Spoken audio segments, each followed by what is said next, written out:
wese ari muri uru rugendo, ari muri iyi nzira y'ukuja mw'ijuru, arakwiye kwisabira ubwenge, kuko hari ibintu byinshi bisamaza.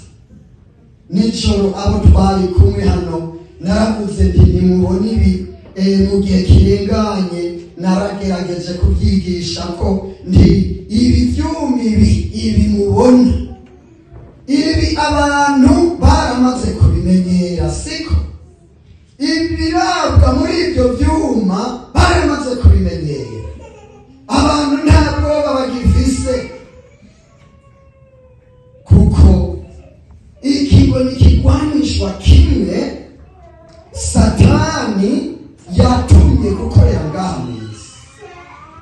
Umugabo w'ijunja, umugabo akomeye, yashika ahantu bagakoma amashi, ariko ngo ahuye n'ubu Yesu, ahuye n'umuco, ngo umuco umaze kumurasira, Sawuli baca arahinduka.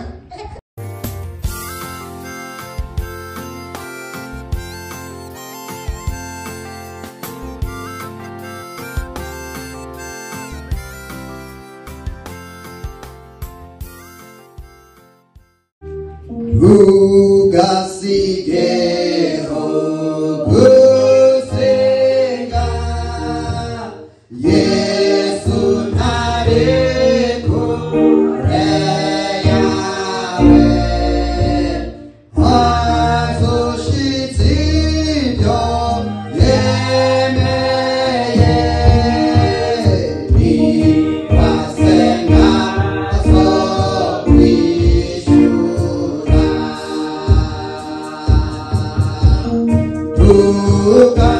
Ugasigeho gusenga, umwama guteza amatwi,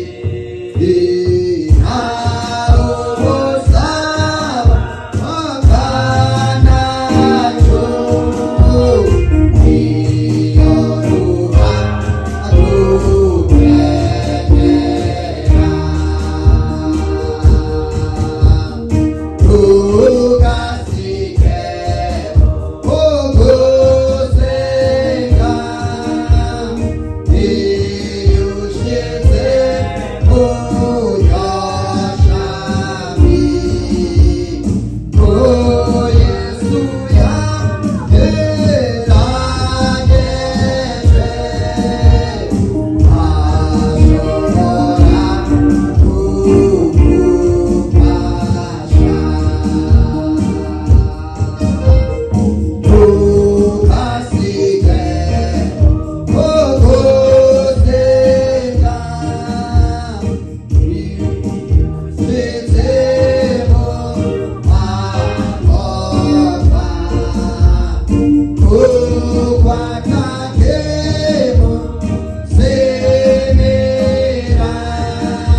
Reka twongere kwaya majambo umwami yampaye, amajambo ajana naya, arajana naya.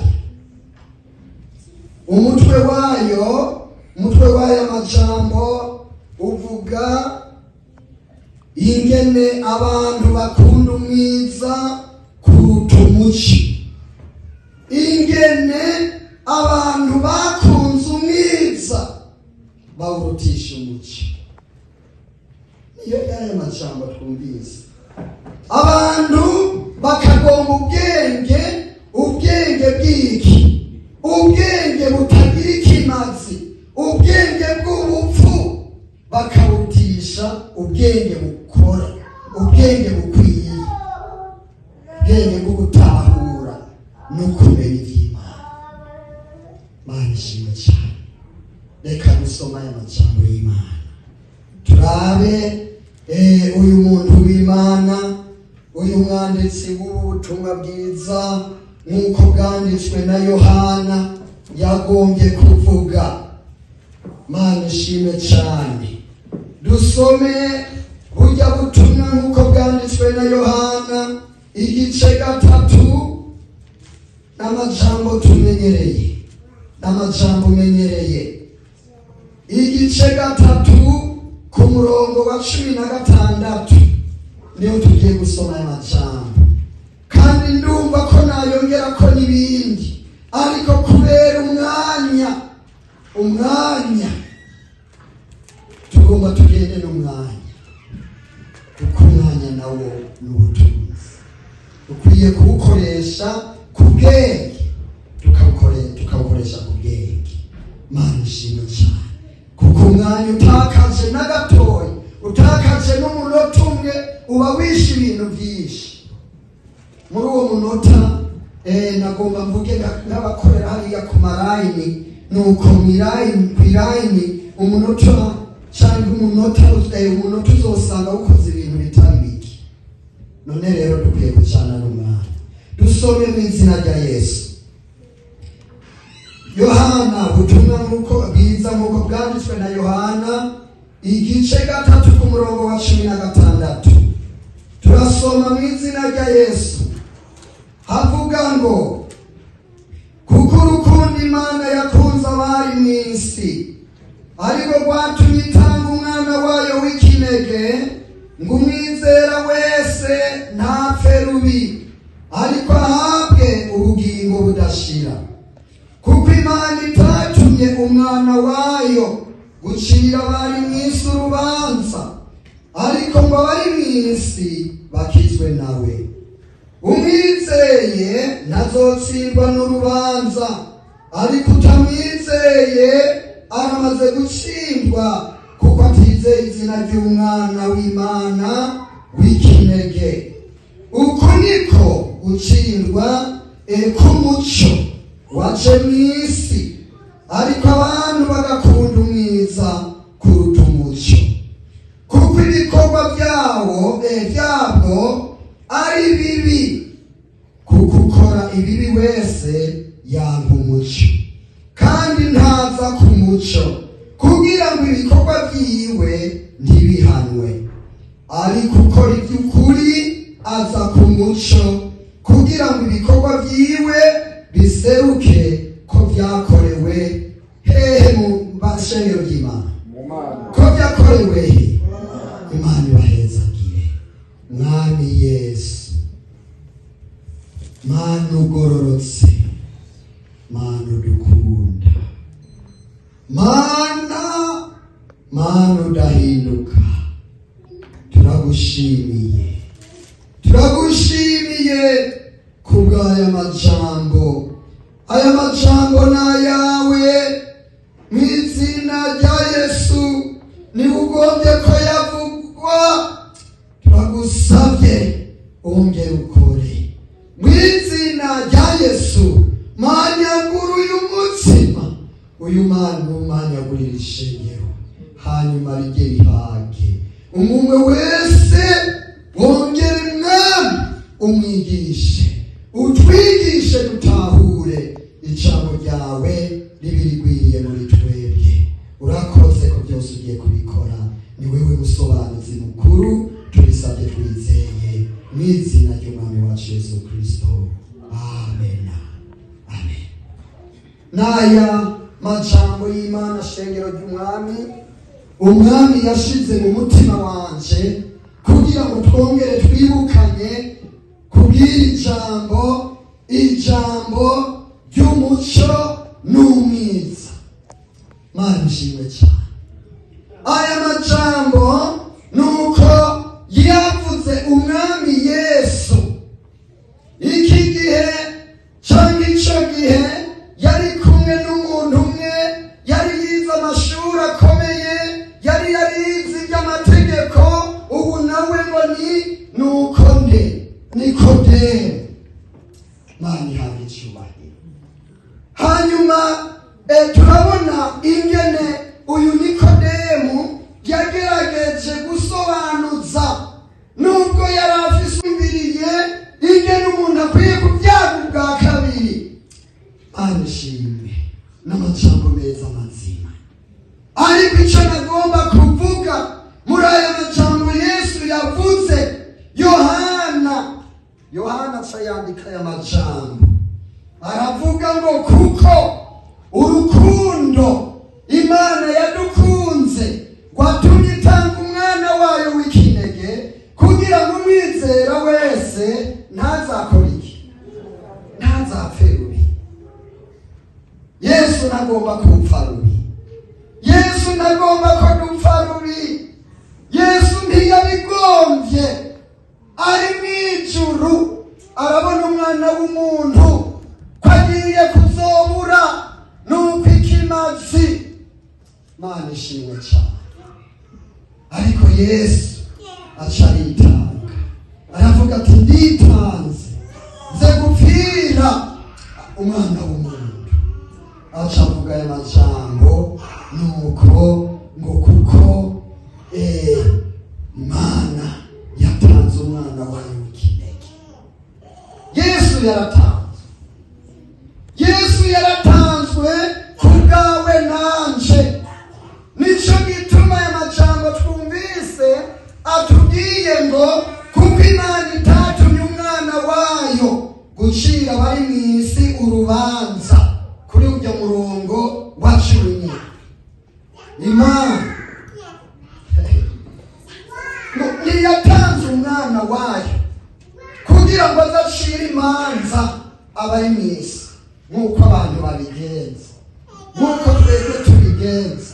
Iyo umuntu akoze nabi uwo acacirirwa urubanza, ndetse hariho n'abacirirwa imanza zo gupfa.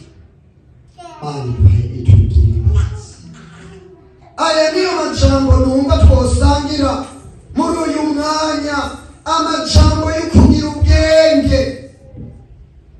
Mana ni nziza, kugira ubwenge shengero ry'Imana, kuko iri jambo rivuze ngo ingene abantu bakunze umwiza bakawurutisha umuco, nuko iryo jambo riri mu bwenge. Mwanditsi we yanditse ngo twebwe ntitugenda nk'ab'isi. Muri bindi yararirimbiye ngo ntitugenda nk'ab'isi, ngo ariko duhaye tuca hehe? Mw'ijuru. Genda rondera kuca mw'ijuru, rondera kuca mw'ijuru, wisabire ubwenge. Mana ni nziza, Mana iradukunda shengero ry'Imana. Ngo kuko umwana w'umuntu ntiyatumye ngaha mw'isi, ntiyaje ngaha mw'isi baze gucira urubanza umwana w'umuntu. Abanama mu minsi irenganye navuze ijambo rivuga ngo icyazanye Yesu ko kwari ukurondera no gukora iki? No gukiza icyari cyarazimiye.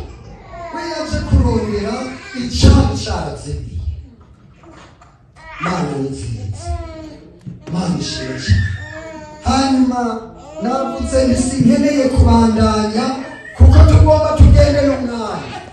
Mana ishimwe cyane. N'aya majambo iyumvira ingene abantu bakunze umwiza, abantu baranezerewe n'umwiza. Mana ishimwe cyane, baranezerewe n'umwiza kuwurutisha umuco. Ariko nagomba ndakubwira inama mwene data. Kumvise gutandukana n'ibibi. Ukora iki?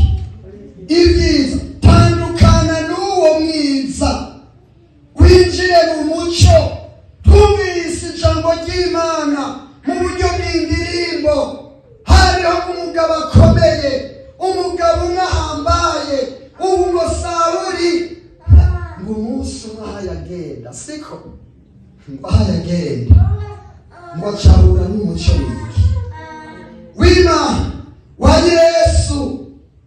Nuko ijambo ry'Imana w'Imanditsi yanditse amajambo, yanditse ngo nuko ngo Yesu aramuhwikira atabizi na gato umuco. Urumva icyo umuco gukora? Sawuli baca arahinduka.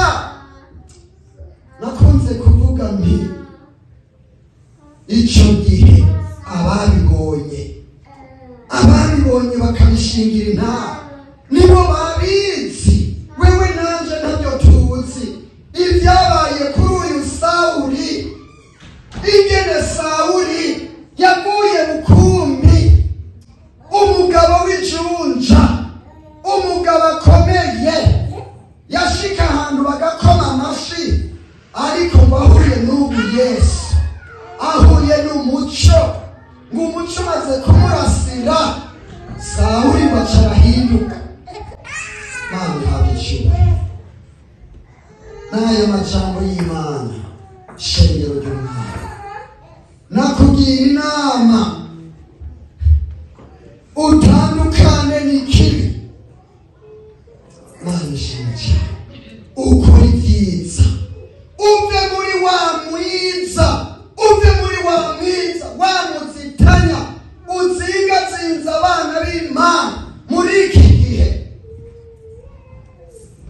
Mana ishimye, Mana ihabwe. Nuko utandukane niki umuntu uwo ari we wese ari muri uru rugendo, ari muri iyi nzira y'ukuja mw'ijuru, arakwiye kwisaba ubwenge, kuko hari ibintu byinshi bisamaza. Nijoro abo twari kumwe hano naravuze nti nimubona ibi mu gihe kirenganye, naragerageje kubyigisha ko nti ibi byuma ibi mubona, ibi abantu baramaze kubimenyera, siko?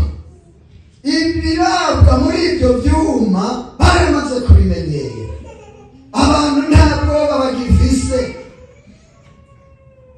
kuko ikigo nikigwanishwa kimwe Satani yatumye gukorera ngaha.